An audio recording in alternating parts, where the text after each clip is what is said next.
Have you ever wondered कि क्या चीज़ है जो कि प्लांट्स को स्ट्रॉन्ग ग्रीन और हेल्दी बनाती है। तो ये सिर्फ वाटर और सनलाइट की प्रेजेंस नहीं होती जो कि प्लांट्स को रिक्वायर होती है, उसके साथ साथ प्लांट्स को न्यूट्रिएंट्स भी रिक्वायर होते हैं, जिसकी वजह से प्लांट के अंदर कंप्लीट ग्रोथ होती है और कंप्लीट उसका जो सिस्टम होता है, उसके फंक्शंस होते हैं, वो एफिशिएंटली काम करते हैं।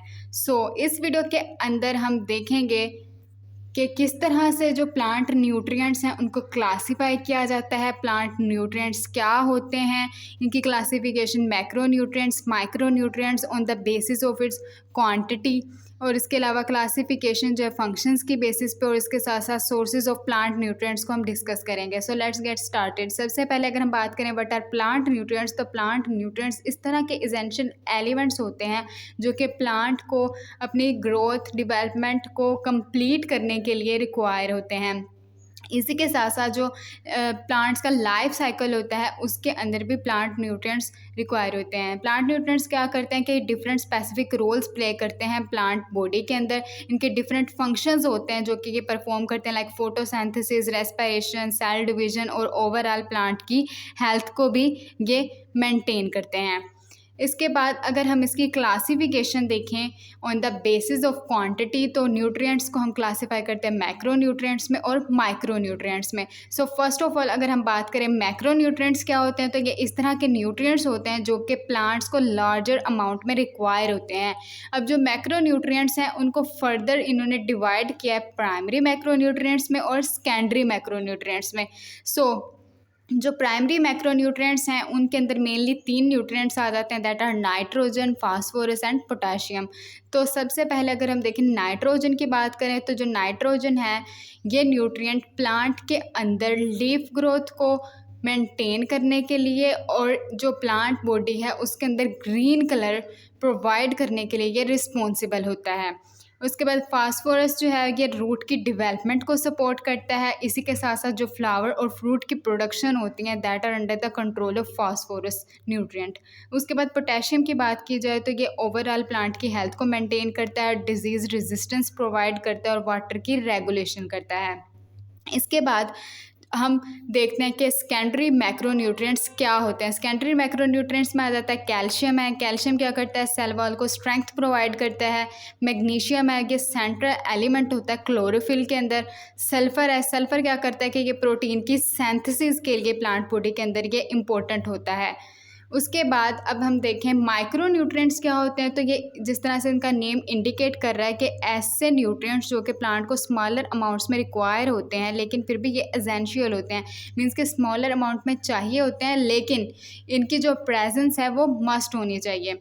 अगर इनकी एब्सेंस होती है प्लांट बॉडी के अंदर तो डिफरेंट तरह की इसके अंदर प्लांट की कंडीशंस होती हैं, लाइक किसी में प्लांट जो है विल्टिंग की तरफ चला जाता है, येलोइंग, इस तरह से। तो माइक्रो न्यूट्रिएंट्स में इंक्लूड करते हैं आयरन। आयरन क्या करता है कि क्लोरोफिल की सिंथेसिस करता है। मैग्नीज है, मैग्नीज फोटोसिंथेसिस के अंदर इन्वॉल्व होता है। जिंक क्या करता है, जिंक एक ग्रोथ हार्मोन है प्लांट बॉडी के अंदर और ये ग्रोथ को मेंटेन करता है। इसी के साथ साथ जो डिफरेंट माइक्रो न्यूट्रिएंट्स हैं like copper, molybdenum, boron, chlorine, निकल, ये सारे जो हैं प्लांट बॉडी के अंदर इम्पोर्टेंट मेटाबॉलिक फंक्शंस प्ले कर रहे होते हैं। इसके बाद अगर हम क्लासीफाई करें न्यूट्रिएंट्स को on the basis of function, तो प्लांट न्यूट्रिएंट्स को इस तरह से फॉलोइंग कैटेगरीज में क्लासीफाई किया जाता है। सबसे पहले हम देखते हैं स्ट्रक्चरल न्यूट्रिएंट्स क्या होते हैं। तो स्ट्रक्चरल न्यूट्रिएंट्स में आ जाता है कार्बन, हाइड्रोजन, ऑक्सीजन। ये तीनों न्यूट्रिएंट्स जो हैं वो मिलकर प्लांट का स्ट्रक्चर बना रहे होते हैं। अब ये जो तीनों न्यूट्रिएंट्स है कार्बन, ऑक्सीजन और हाइड्रोजन, इनका सोर्स क्या है, इनका सोर्स वाटर और एयर होता है।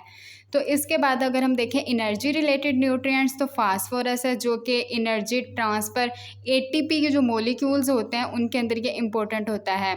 एटीपी क्या होता है, एडिनोसिन ट्राईफॉस्फेट, मीन्स के एनर्जी की फॉर्म।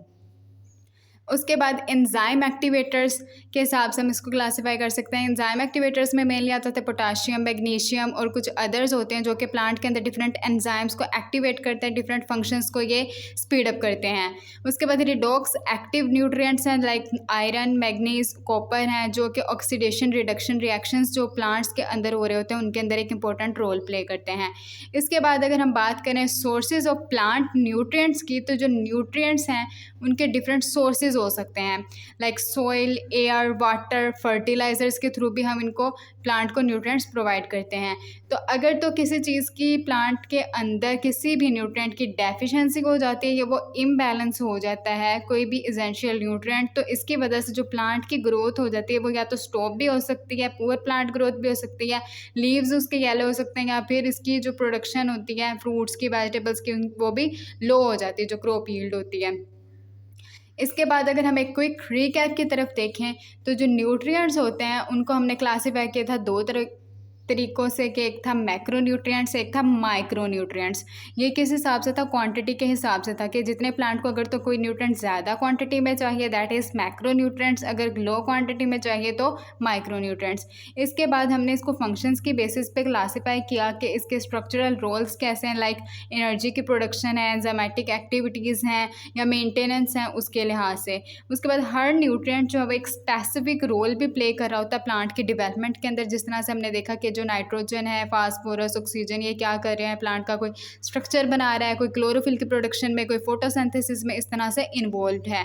तो जो प्लांट्स हैं उनकी अगर तो प्रोडक्शन रेट जो है क्रॉप का, यील्ड रेट का, वो अगर लो हो रहा है या फिर उसके अंदर कोई कंडीशन आ रही है, तो इस तरह से इसका मतलब है कि उसमें कोई ना कोई, चाहे वो मैक्रो न्यूट्रिएंट है या माइक्रो न्यूट्रिएंट है, उसकी कमी हो सकती है।